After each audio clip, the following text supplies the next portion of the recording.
You just realized your business needed to hire someone yesterday. How can you find amazing candidates fast? Easy. Just use Indeed. Stop struggling to get your job post seen on other job sites. With Indeed sponsored jobs, your post jumps to the top of the page for your relevant candidates, so you can reach the people you want faster. According to Indeed data, sponsored jobs posted directly on Indeed have 45% more applications than non-sponsored jobs. Don't wait any longer. Speed up your hiring right now with Indeed. And listeners of this show will get a $75 sponsored job credit to get your jobs more visibility at Indeed.com/kidsandfamily. Just go to Indeed.com/kidsandfamily right now and support our show by saying you heard about Indeed on this podcast. Terms and conditions apply. Hiring? Indeed is all you need. Are you ready to learn the 3 secrets to launching a successful podcast? Hi, I'm Bill, a recent client of the Podcast Mogul. If you've been thinking about starting a podcast but aren't sure where to begin, he's got you covered. He is hosting a free webinar where he will share the 3 secrets that can help you launch, grow, and monetize your podcast without any fancy equipment or technical headaches. Click the link in the show notes to save your spot now and let him help get your podcast off the ground. Hey entrepreneurs, it's your podcast mogul Phil Better here. I am excited for this episode as I know you are. Before we jump into this episode, I'm going to ask you if you are also a podcaster and you're looking to grow your podcast or monetize your podcast, make sure you stay till the end of the episode. I have a special deal for you, or a special offer, if you will. But ladies and gentlemen, without further ado, let's jump into the episode. Welcome to Invest in Yourself, the Digital Entrepreneur Podcast. Join the podcast mogul Phil Better as he interviews successful entrepreneurs that make their living in the digital world. Now, let's join your host, Phil Better, and his special guest today on Invest in Yourself, the Digital Entrepreneur Podcast. Ladies and gentlemen, welcome back to Invest in Yourself, the Digital Entrepreneur Podcast. I'm, of course, your host with the most, Phil Better, and I'm very excited to have another fellow Canadian on the podcast, the CEO, founder, creator, all the wonderful words that describe someone who started a business. This digital entrepreneur is named Mario Settino. Mario, thank you so much for being here. You help people travel. And you do it concierge style, which I love. I always love the word concierge because you can say it so really smooth and business-like. Yeah, Mario, well, thank you so much for being here. Please introduce yourself to my audience so they can get to know you. All right. Well, firstly, Phil, I want to say thank you so much for having me. It's awesome to be here. This is exciting. It's actually my first podcast. So yeah, I'm honored. I'm thrilled and happy to be here. So I started my business. I was working for our family construction business for 7 years. You know, just the Italian dream, working for family forever. So with COVID restrictions and things like that, like obviously I've always been a huge traveler. I've always loved to travel, see different corners, different countries, different corners of the world. And then COVID happened and everything changed. I mean, it was always the fact of, hey, I can't get time off. I can't get this. I can't get that. And then the COVID restrictions kind of made it like I literally can't go anywhere I couldn't, we legally couldn't go anywhere. Yeah. So once restrictions started to lift, I said, you know what, 28 years old at the time, a year and a half ago, and I needed to see parts of the world that I hadn't before. Prices were a lot better than they would have been pre-COVID, or especially now. So I said, you know what, I'm going to take 4 months and explore the world, impromptu, one place at a time, and really get to know cultural experiences about different countries in a lot deeper way than just going to a beach or just going to, just going to a museum, but really integrating certain places. So I set out and I traveled for 4 months, and I came home and there's still a lot of places I couldn't see because there were still restrictions. And I said, there's no way I'm done.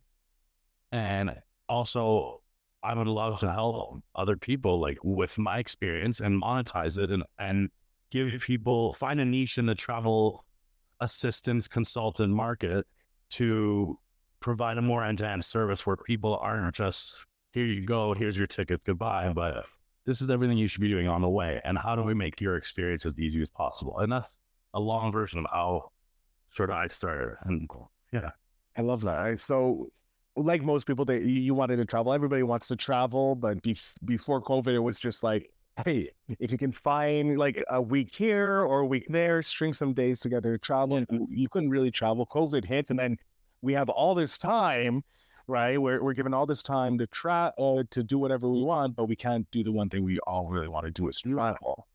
So right after that, you're like, hey, taking 4 months, I've earned it. I lived through a pandemic, a world-changing event. You go travel.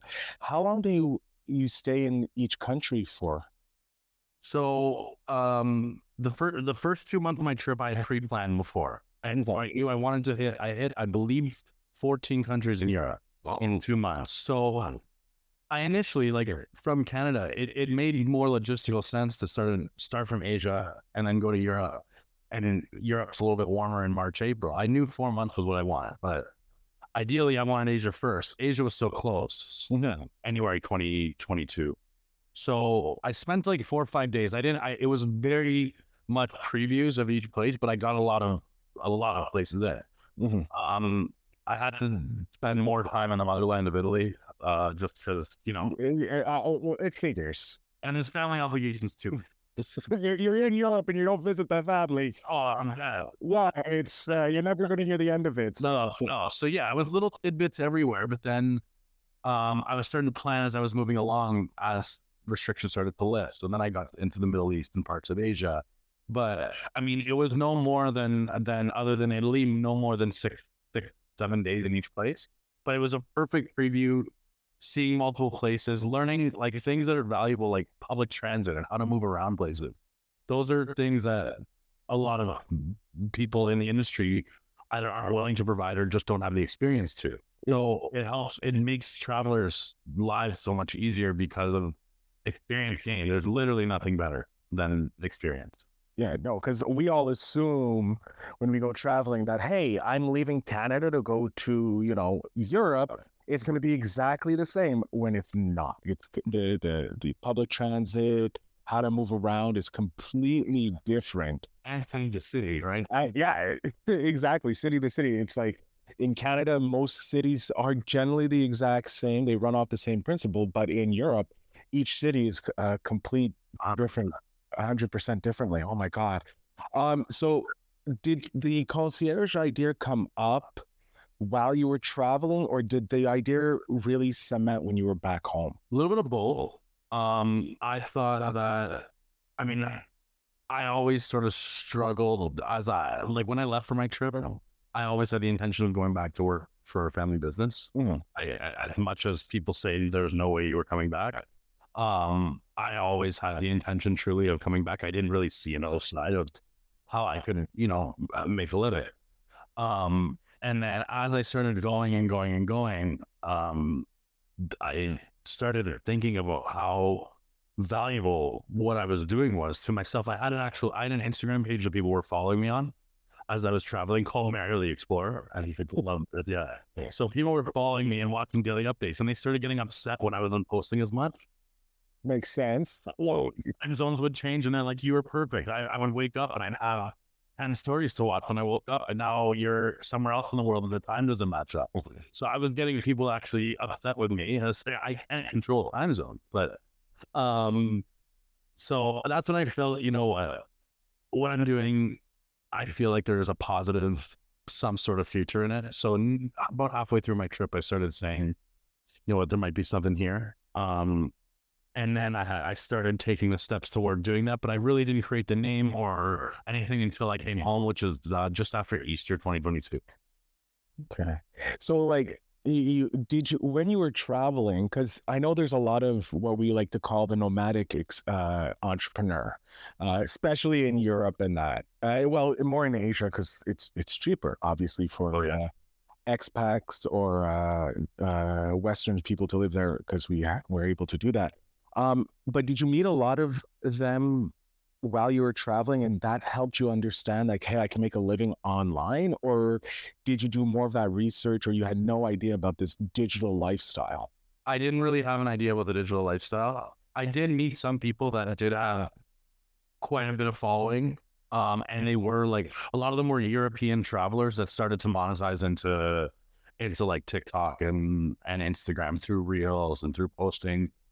And so I saw that there was, I'm not an influencer in creating content and creating, here's what I did today, and here's the 10 ways to spend only $50 on a day in Bali. Like, I'm not, like, that's not sort of my style. It's like, how do you have the best time when you're in this place? Or how do you have the easiest time where you're not panicking and getting lost somewhere? How do you have the most seamless experience? So that's kind of what I guess I stole some ideas from sort of being more of a video influencer into just being more of a guy. Mm-hmm. Right. I love that. Yeah. I love that. You're finding your niche. You're finding something that's not being taken care of by other people, which is what we need. This is, I think, where we're moving into. We're moving away from the big multi-billion-dollar companies where individuals can build a company because we have the access thanks to the internet. Setting up a company is maybe $1,000 now if you go the high-end route, but you can pretty much do it for free with a lot of free software, and then you can start paying. And I think that's where we're going, where everybody's able to build their own business, and if they want to, of course, and they can solve the niches that need to. Like, I was taking a look at your website, and I love how you have so many different offers for people. You have bachelorette parties, weddings, solo trips, which I was like, I'm going to take a look at that because I wouldn't mind doing a couple solo trips that Great. really expand your horizon. But I want to know, with you creating this business, what has been your biggest win, or a win that you've gotten a client or a customer or heard back from someone that's used your service? So this summer has actually been the busy, like a lot of my bookings last year were for this year. So watching sort of my Instagram page and tags explode this summer because I've done a lot of family trips. Okay. And creating family memories. Those are some of my favorites. Getting pictures of getting tagged in people's pictures of like touring the Amalfi Coast, or videos saying like, thank you, Mario, for making this amazing day happen. Like, those are by far the best ones. For emotionally, they're amazing because I remember going on our family trip to Italy back when I was maybe 15. I think it was back in 08 or 07 that we went as a family. And it was difficult to navigate everything, and the services weren't available and things like that. But it was great. It's great to get a host like that. It's nice to get hosts of engagements. Those are nice. Saying thank you for helping, or thank you for booking such an amazing trip for us, a memorable one where a huge life event happens. Those are great. But yeah, and the big ones have been this summer. A lot of the European trips that we've spent a lot of time through the winter developing, refining, and reviewing with all my clients, and now seeing them come to fruition, having minimal error or minimal disruption has been very nice to see. I love it. I love hearing that. And of course, like the family memories, I remember, like, those are some of the best memories I have growing up, is traveling with my family, going to Disney World, or traveling to Toronto, Niagara Falls and all that across Canada. Some of the best memories I have is with that family. And the fact that you may not be a member of that family, but you still get to share in that like amazing feeling that you say, look, I have this memory. I may not be part of this family, but I am part of that memory forever. Yeah, it's nice. It is really nice to be part of the experience, right? It's tough because, like, I mean, I get a huge amount of FOMO from just seeing these posts. I was like, I was there 2 months ago, Dan. Like, I would love to. I want to go back. Your family trip, but I mean, hey, the posts aren't easy to watch. No. What is something that you're looking forward to doing? You're still relatively a young business owner. Obviously, you have years of business coming from working in the family business, in construction, and understanding how businesses grow and how to scale. Yeah. Thank you. A business. So what is it that you're looking to do with MS Concierge Travel? So what we're like, so my agency is part of a large host agency called Just Travel Deals. So there are hosts. They're a big, successful agency that's been in business since 1959. We'd be nowhere without them. Like the family that owns it, they're close friends with our family, and they have just been nothing but supportive for me having my business working under that. And they've also allowed me to host remote agents, which I have now 9 agents that work under me. Nice. So I host them, and I support them. I help them market. I help them make their own bookings, and I'm creating income for others, which is great, and for myself through visibility and through their sales. And it's been awesome watching them grow. So I think scaling the business, that is sort of the avenue to do so. Watching my agents fly, and as well as continuing the consistent amount of business and referrals that have continued to come to me. And then eventually maybe turning it into more of an automated process. I mean, the manual quotations and the custom quotations for new clients will have to continue, because that's my niche. But is there a way to automate it because if it gets to a bigger level, maybe it's not as feasible and I can't provide the same amount of service. So I have to find that sort of a balance and to be able to offer the same level of service that has made clients happy to date so far, I think. Oh, I love that. I love looking at the automation. I'm someone that just lives by automations. Yeah. When you run 4 podcasts, you need a little automation in your life to keep things rolling that you don't get overwhelmed. And obviously having a team helps as well. I would be nowhere without my editing team, because 4 podcasts and sometimes 10 episodes a day. Sometimes recording 10 episodes a day is a lot of work and a lot of editing, but luckily I have a team that helps me just like you do. If you had to give someone a piece of advice on when starting to plan their travel, let's say you got a new couple, recently engaged, they want to plan a nice little romantic trip away. Okay. What would you say is probably the first things they should start looking at to make sure that they have a seamless experience? I usually, when I do my consult, I like to ask what kind of vacations they are or they have been, because there's different types of people. There's people that want to sit on a beach, and there's people that want the best beach because that's all they want to do. They want to go beach to pool bar to beach to pool bar. That's all. Or there's people that want the culture and they want to do something a bit more significant, like a Euro trip, like an Asia trip, like South America, or maybe somewhere in the US. So the biggest thing I would say is knowing your traveler and knowing sort of in order, because some people are not comfortable stepping out of their comfort zone. They don't want to do something where it's going to, disrupt the way they like to travel. And then they're going to be on the trip and no one's going to be happy. So it's definitely knowing the type of traveler and knowing a rough budget in mind that they have sort of hard to decide, so that I can try to work under that. Okay. I like that. The first 2 criteria when determining a destination or a style of holiday, for sure. That's a great piece of advice, because I've never thought about what kind of traveler I am or my partner is. I'm a very easy go. As long as it's planned out, you say this is where we need to be, I'm good. Yeah. Like if you want to do a beach day, I'll do a beach day, but I'm a very let it go. Right. I'm trying. I don't try to. My biggest advice to travelers is let's not over plan. Mm-hmm. And maybe other agents and stuff would, because they're making money on sales items and they're making money on how many things they can sell their clients. I'm not a fan of that, because if we're going to over plan, then it's just going to be too much and you're not going to enjoy yourself. I'd rather plan less, no more than a tour a day, if that, and let's make it easy for you. Let's make it as simple to follow, little scheduled, but also having some structure, if that's what you want, and sort of keeping a straight line on the whole trip. I like that. Yeah, that's a great way of looking at it, because if you overplan, you're exhausted. You need a vacation from your vacation. Yes, exactly. And that's, yeah. And I think a lot of people, when they do go on these trips, especially like a Euro trip or an Asia trip, it's more of a once in a lifetime. Absolutely. So they think they need to plan so much, when reality is that, no, you don't need that much of a trip to get everything. Yeah. There's always an opportunity to go back and enjoy a trip, because life is abundance and there's enough for everything.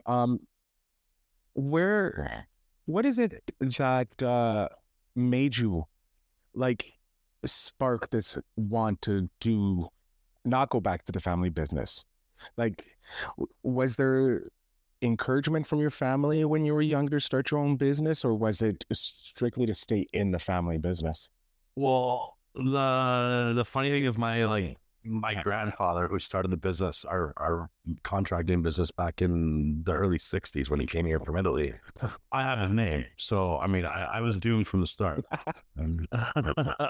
So like I was born in 92, and from probably 2000, you are going to, take over the family business one day. So it was always it was always business. it was always that. And then almost every summer from when I turned 14, I had some sort of role in some sort of summer role, whether it was 2 days a week, 3 days a week. And then after university and college, then I went straight back to go finish, or to go work for them, for the family. And I started to see myself grow, and I started to see things sort of going the right way. And then, and you just kind of, 6-7 years is a long time to be at a desk. And it wasn't always the right fit. It's definitely very stressful, high paced environment. I like high pace, but the daily office hours, maybe not for me. And in a post-COVID world, that's becoming a little bit less of a norm. So, and then I went to travel, and I just saw a whole different side of things I could be doing. And I mean, they were very supportive of the moment that I came home from my trip and I said I wanted to do this, which I'm grateful for, and being my parents. And if they weren't, it would have made things a lot more difficult. But the fact that, I mean, I was always nervous to speak to my own father about, hey, I don't want to work for the family business anymore. But I'm happy I did, because they really helped me along, for sure. I love that. And it's great that you have such a supportive family. Obviously, a little entrepreneurialism runs in the blood. You have your grandfather's name. He was an entrepreneur. He started a business, and you're definitely honoring his name, trying your hand at it, and going for it. What has it been like starting your own traveling concierge, your own business? Like, you went straight from 9 to 5 to this. Yeah. What are some of the ups and downs been like? I mean, I guess the ups and downs were it's not a consistent salary, right? And financially, it's a little bit different. It's a different structure. Now it's working really well, but at the beginning, it's an adjustment period to determine income and taxes and all that stuff. So the financial and the accounting side, definitely a little bit different. I'm finding myself with a lot, despite working 11 hours a day with my father's business, 10 to 11 hours a day, I'm working more than that, and I'm at home. And I'm an avid golfer, so it's been. I thought for sure, I can golf whenever I want. And it's been the opposite. So the hours are definitely an adjustment, but I'm finding it very easy to put hours into something I'm so passionate about. So being able to getting up at 6:30 in the morning every day, and being on the computer till 10 o'clock at night some days, it's something I love doing. And so that's been the good part. That's been the good with how seamless of an experience it is to be able to do something that I love. And I'm looking at a beautiful place in the world for people to go, maybe sometimes for myself. But On the wish list, wish list, book now. No, but it's nice to be able to explore all these different places and be able to how all these people, and then the lifestyle definitely is way different. But I'm enjoying doing something I love, for sure. And as you can hear, you seem to be getting a few emails. It sounds like, no worries. You're an entrepreneur, you're busy. And it just shows how popular you are. Just in this one interview in the last close to 30 minutes here, you've gotten 3 emails from probably legions of fans wishing to have more potential clients asking for rates and that. So it's I love seeing you start off, how successful you come, even though, like, yeah, it's a lot of hours, but it's hours that you enjoy because you're helping something. It's something you're passionate about, something that you love doing, versus doing those same 10-hour days at for the family business. Yes, you're helping the family, so there is some passion there, but it's draining. Mhm. I get you. People ask me how I can do some days like 5 to 6 interviews back to back to back. Yeah. For me, I get to talk to people. I get to learn, hear these incredible stories. And I'm not going to lie, I get a masterclass sometimes with some of the guests that charge 5 figures sometimes for teaching them, teaching stuff or working with them. And I get this masterclass, I get to ask. So there's my pack. And I get this imbued of knowledge. And if you were going to give advice to your 10-year-old self, Mm-hmm. about what to do with your life. Like, you can give them any piece of advice, your 10-year-old self, any piece of advice about life, anything. What are you giving your 10-year-old self? What advice are you giving us? Well, you're not going to know what you're going to want to do until you're 29. So it's going to go from professional hockey player to office manager to travel concierge. So, yeah, it's never what you think. Just keep grinding, and it sounds so cliche, but do something that you're going to be proud of every day of your life, and do something that it doesn't feel like you're working. Right? Do something that you have a smile on your face. I don't always have a smile on my face. Like, there's times where it gets very tricky and people stuck or missing luggages and things like that. That's not fun. But do something that you're proud of, and do something that you're going to be happy to wake up to every day. I love that. And as a fellow Canadian, I think professional hockey player is just like everybody. Every Canadian born is like, I'm going to play in the NHL. And then you realize how much work it is, and you're like, I'm not playing in the NHL. I'm not playing in the NHL, especially in Ontario and Quebec. Oh yeah, no, there is the hot blood of the pure hockey life. Truly. Mario, 2 years roughly you've been doing this, correct? I think I'm on month 16. Okay, we're coming up to 2 years here. Would you change it? Would you say, screw this, I should never have started this? No. I'm thrilled that I have. I would never say, I would never say, screw this, I'm done. Like, I'm happy with what I have now, and I'm happy with the team that I've assembled, and I want to assemble more members into a team and watch everybody grow and make this a full-scale agency one day. So it's just, I don't really have much that I'd want to change at this moment.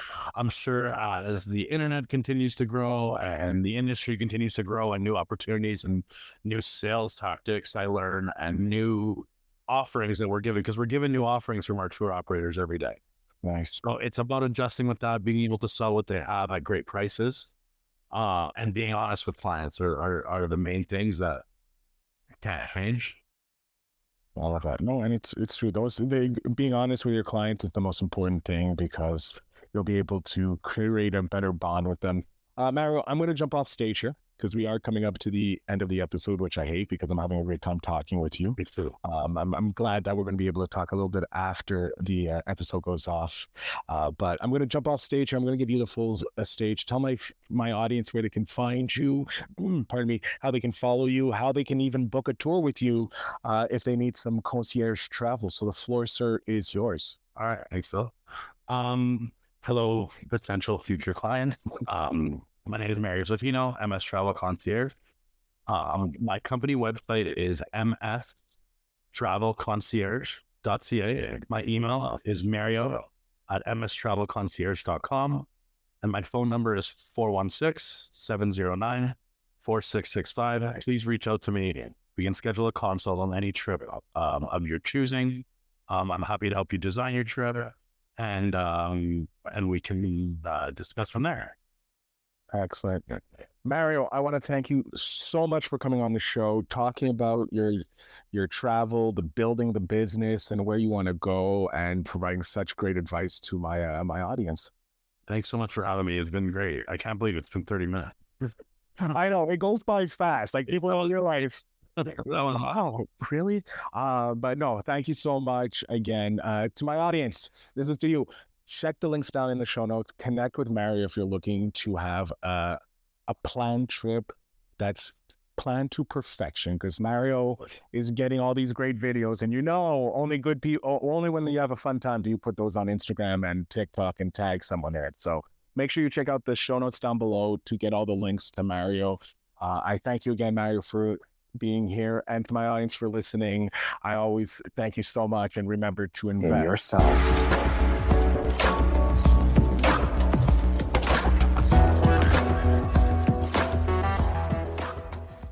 Hey, digital entrepreneurs, thank you so much for listening to this episode. I hope you guys have enjoyed it.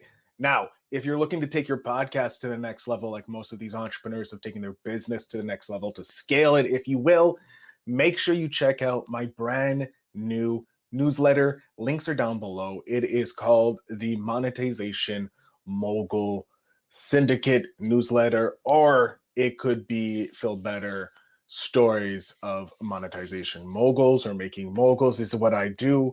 So make sure you go ahead and check that out. But I want to thank you very much for listening.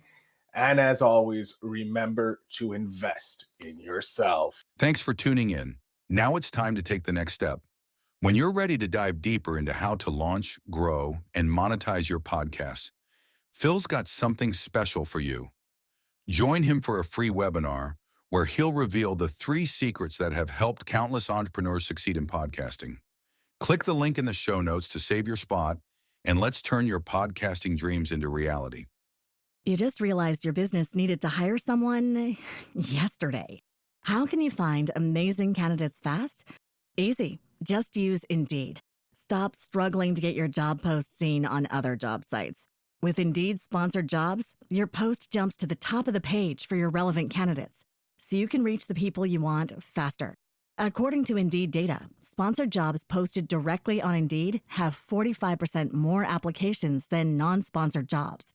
Don't wait any longer. Speed up your hiring right now with Indeed. And listeners of this show will get a $75 sponsored job credit to get your jobs more visibility at Indeed.com/kidsandfamily. Just go to Indeed.com/kidsandfamily right now and support our show by saying you heard about Indeed on this podcast. Terms and conditions apply. Hiring? Indeed is all you need.